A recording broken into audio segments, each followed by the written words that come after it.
Hello everyone, welcome to our channel target WBP. আজকে আরও একটি অধ্যায়ভিত্তিক ক্লাসে স্বাগত জানাই তোমাদের।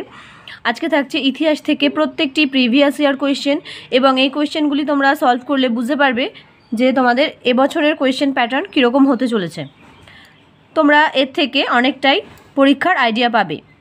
আজকের ফার্স্ট কোয়েশ্চেন কি, সন্ত কবি এর গুরু হলেন। সন্ত কবির এর গুরু হলেন, এটা হচ্ছে গ্রুপ ডি এক্সাম 2013-এর কোয়েশ্চেন। কবিরের গুরু চেয়েছে, গুরুর নাম কি? চারটে অপশন,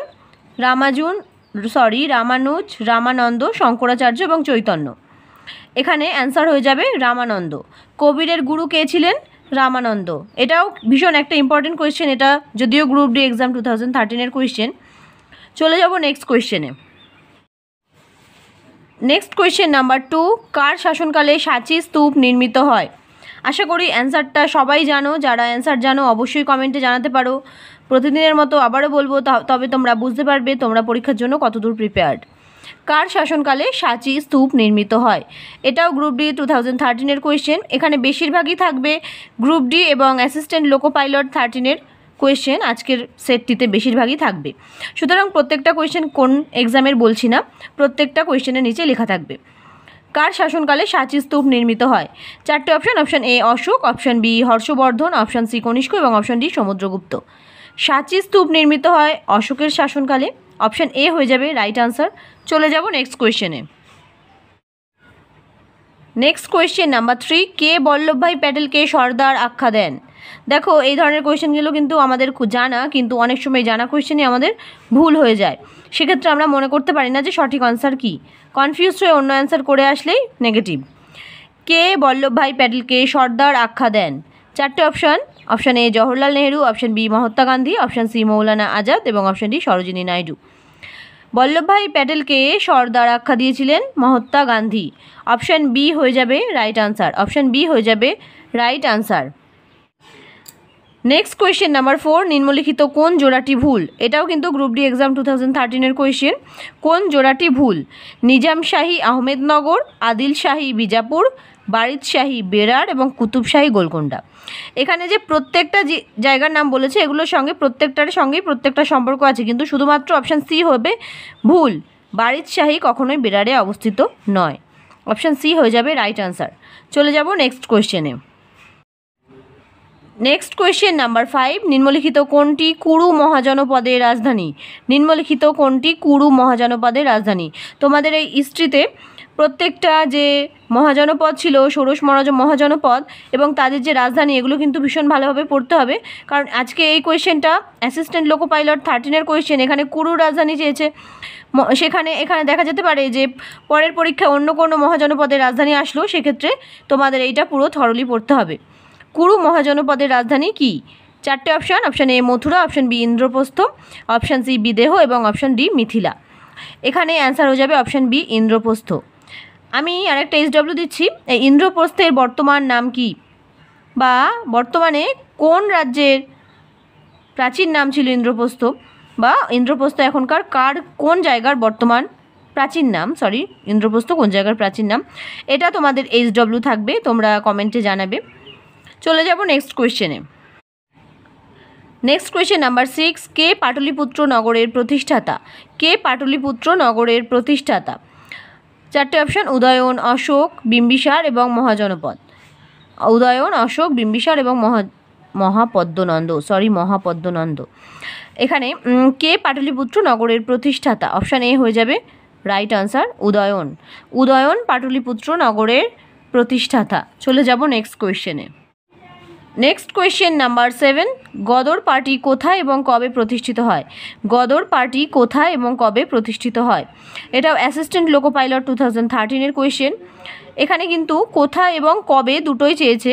চারটে অপশান আছে, America 1913, option B England 1917, option C Denmark 1921 এবং option D Scotland 1925। Ghadar party প্রতিষ্ঠিত হয় আমেরিকায় 1913 সালে। অপশান এ হয়ে যাবে right answer. Next question number 8, নিম্নলিখিত কোন নেতা কংগ্রেসের চরমপন্থী দলের অন্তর্ভুক্ত? নিম্নলিখিত কোন নেতা কংগ্রেসের চরমপন্থী দলের অন্তর্ভুক্ত? Option A Aurobindo Ghosh, option B Dadabhai Naoroji, option C Gopal Krishna Gokhale এবং অপশান ডি এস.এন. ব্যানার্জি। চরমপন্থী দলের নেতা ছিলেন অপশান এ অরবিন্দ ঘোষ। অরবিন্দ ঘোষ ছিলেন চরমপন্থী দলের নেতা। নেক্সট কোয়েশ্চেন নাম্বার 9, কে মুদ্রারাক্ষস গ্রন্থের লেখক? কে মুদ্রারাক্ষস গ্রন্থের লেখক? Option A Kalidasa, option B Kalhana, option C Kautilya এবং option D Vishakhadatta. Answer আমরা সকলেই জানি, মুদ্রারাক্ষস গ্রন্থের লেখক হলেন বিশাখ দত্ত। বিশাখ দত্তের মুদ্রারাক্ষস, অপশান ডি হয়ে যাবে right answer. Next question number 10, কে লোকনায়ক হিসাবে খ্যাত? লোকনায়ক হিসাবে কে খ্যাত? এটা কিন্তু railway non technical CPE exam 2012-এর কোয়েশ্চেন। এখানে 4টে অপশান দিয়েছে। Option A Jayaprakash Narayan, option B Vallabhbhai Patel, option C Mahatma Gandhi এবং অপশান ডি জওহরলাল নেহেরু। এখানে কিন্তু প্রত্যেকেরই একটা করে উপনাম আছে। লোকনায়ক হিসাবে পরিচিত কিন্তু জয়প্রকাশ নারায়ণ। জয়প্রকাশ নারায়ণ, অপশান এ হয়ে যাবে right answer. Next question number 11, কে দিল্লিতে অশোক স্তম্ভ এনেছিলেন? কে দিল্লিতে অশোক স্তম্ভ এনেছিলেন? 4টে অপশান কুতুবুদ্দিন আইবক, মোহাম্মদ বিন তুগলক, ফিরোজ শাহ তুগলক এবং মোহাম্মদ কাসিম। বেশ আনকমন একটি প্রশ্ন, এবং এইসব কোয়েশ্চেনের অ্যান্সার জানতে গেলে তোমাদের কিন্তু হিস্ট্রিটা একটু খুঁটিয়ে পড়তেই হবে। তোমরা যদি থিওরি না পারো কখনোই কিন্তু এই ধরনের প্রশ্নের উত্তর করতে পারবে না। কে দিল্লিতে অশোক স্তম্ভ এনেছিলেন? এখানে কিন্তু অ্যান্সার হয়ে যাবে option C Firoz Shah Tughlaq. Option C Firoz Shah Tughlaq. Next question number 12, Nayanar এর সঙ্গে সম্পর্কিত। নায়ানার এর সঙ্গে সম্পর্কিত, এটাও ভীষণ একটা আনকমন কোয়েশ্চেন। 4টে অপশান। অপশান এ বৈষ্ণব ধর্ম, অপশান বি শৈব ধর্ম, অপশান সি জৈন ধর্ম এবং অপশান ডি ভাগবত ধর্ম। অ্যান্সার হয়ে যাবে অপশান বি শৈব ধর্ম। নায়ানার সঙ্গে সম্পর্কিত শৈব ধর্ম। নেক্সট কোয়েশ্চেন নাম্বার 13, সুফি সন্ত যিনি মুঘল সম্রাট আকবরের সঙ্গে জড়িত। অর্থাৎ মুঘল সম্রাট আকবরের সঙ্গে কোন সুফি সন্ত জড়িত, তার নাম কি? 4টে অপশান শেখ মঈনুদ্দিন চিস্তি, শেখ নিজামুদ্দিন আউলিয়া, শেখ সেলিম চিস্তি এবং শেখ ফরিদ। অ্যান্সার হয়ে যাবে শেখ সেলিম চিস্তি, যিনি মুঘল সম্রাট আকবরের সঙ্গে জড়িত।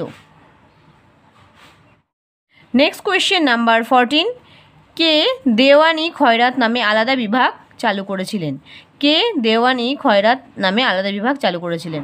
এটাও কিন্তু railway non technical CPE exam 2012-এর কোয়েশ্চেন। 4টে option. Option A Akbar, option B Muhammad bin Tughlaq, option C Firoz Shah Tughlaq এবং অপশান ডি শের শাহ। দেওয়ান-ই খয়রাত নামে আলাদা বিভাগ চালু করেছিলেন কে?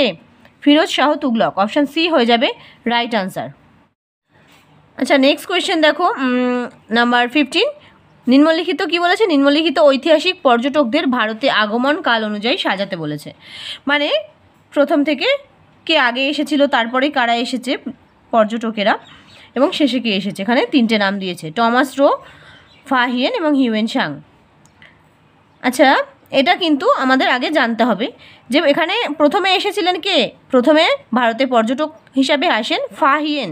প্রথমে আসেন ফাহিয়েন, তারপর আসেন হিউয়েন সাং এবং তারপরে টমাস রো।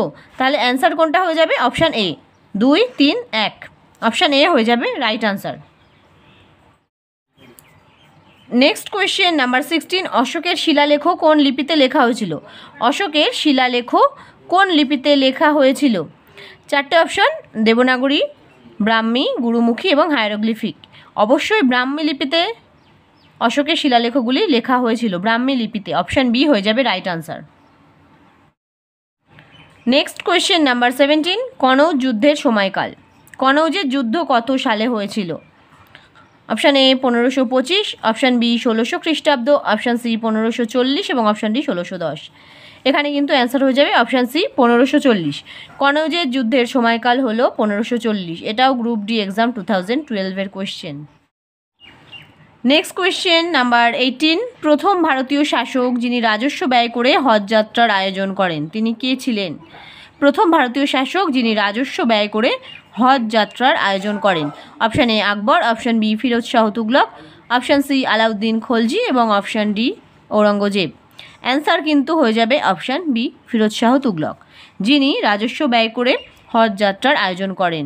এই ধরনের প্রশ্নগুলো ভীষণ ইম্পর্টেন্ট, চলে যাব নেক্সট কোয়েশ্চেনে।